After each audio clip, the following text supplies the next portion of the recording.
آج ہم ایک بہت پرانی اور سچ کہوں تو بڑی پراسرار داستان میں اترنے والے ہیں۔ یہ قصہ ہے تین قلندروں کا۔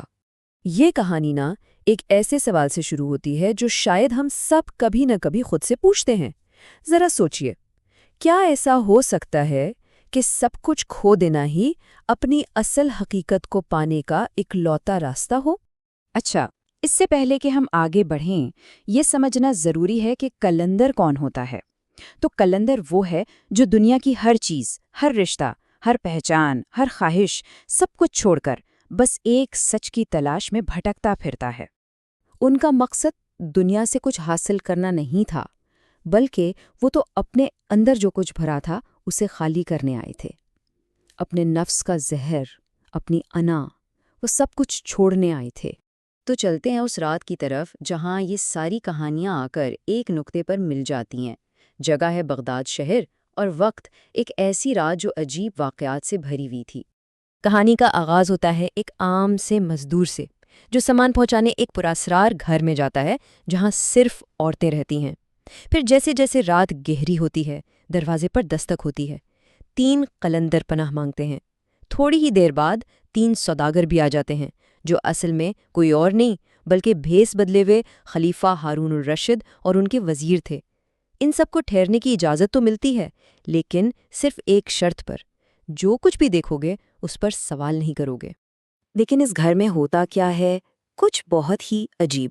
گھر کی مالکن زبیدہ اپنی بہنوں کے ساتھ مل کر دو کتوں کو بری طرح مارتی ہے اور پھر خود ہی رو رو کر ان کے زخموں پر مرہم بھی لگاتی ہے۔ اب یہ منظر دیکھ کر مہمانوں سے رہا نہیں جاتا۔ وہ اپنا وعدہ توڑ دیتے ہیں اور سوال کر بیٹھتے ہیں۔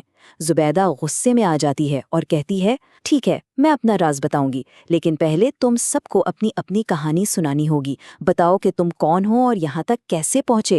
اور بس یہیں سے کہانی کا اصل سب سے دلچسپ حصہ شروع ہوتا ہے۔ جب یہ پراسرار قلندر اپنی حقیقت بتاتے ہیں تو پتہ چلتا ہے کہ یہ کوئی عام فقیر نہیں بلکہ تین شہزادے ہیں جن کی قسمت نے انہیں یہاں لا کھڑا کیا ہے۔ پہلا قلندر، جو کبھی ایک شہزادہ تھا، اس کی سلطنت پر ایک غدار وزیر نے قبضہ کر لیا تھا۔ جب وہ بیچارہ انصاف مانگنے واپس آیا تو اس ظالم وزیر نے بدلہ لیتے ہوئے اس کی ایک آنکھ ہی نکال دی۔ بس پھر کیا تھا، اپنی جان بچا کر وہاں سے بھاگنا پڑا، اور یوں ایک تخت کا وارث ایک قلندر بن گیا۔ دوسرے شہزادے کی کہانی تو اور بھی عجیب ہے۔ سب کچھ لٹنے کے بعد وہ جنگل میں ایک لکڑہارا بن گیا۔ وہاں اس نے ایک جن کی قید سے ایک شہزادی کو چھڑایا، تو جن نے غصے میں آ کر اسے بندر بنا دیا۔ پھر ایک اور جادوگر شہزادی نے اسے واپس انسان تو بنا دیا، لیکن اس جادوئی جنگ کی قیمت بہت بھاری تھی۔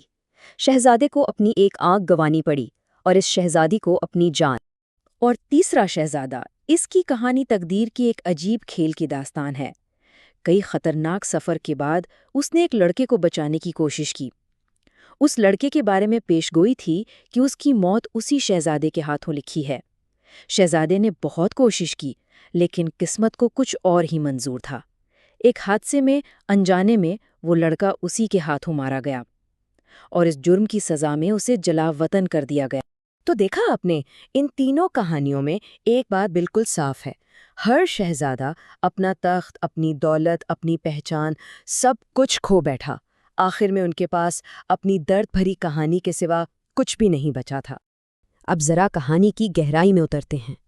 یہ جو کچھ بھی ہوا، یہ صرف واقعات نہیں تھے، یہ تکالیف، یہ آزمائشیں ان شہزادوں کو اندر سے بدل رہی تھیں۔ دیکھیے، ان کا ہر بڑا نقصان ایک گہرے روحانی سبق کا دروازہ کھول رہا تھا۔ جب بادشاہت اور طاقت چھن گئی تو انہیں عاجزی کا خزانہ ملا۔ جب دنیا کی محبت اور اپنی شکل و صورت کھو دی تو انہیں عشق کے حقیقی کا راستہ نظر آیا، اور جب قسمت پر کوئی اختیار نہ رہا تو انہوں نے سر جھکانے کی، یعنی تسلیم و رضا کی طاقت کو پہچان۔ اور یہ بات اس پورے قصے کا نچوڑ ہے کہ دنیا تو آزماتی ہے مگر رب سنوارتا ہے۔ یہ تکلیف دراصل سزا نہیں بلکہ ایک ایسی بھٹی ہے، ایک ایسی آگ ہے جو انسان کو جلا کر کندن یعنی خالص سونا بنا دیتی ہے۔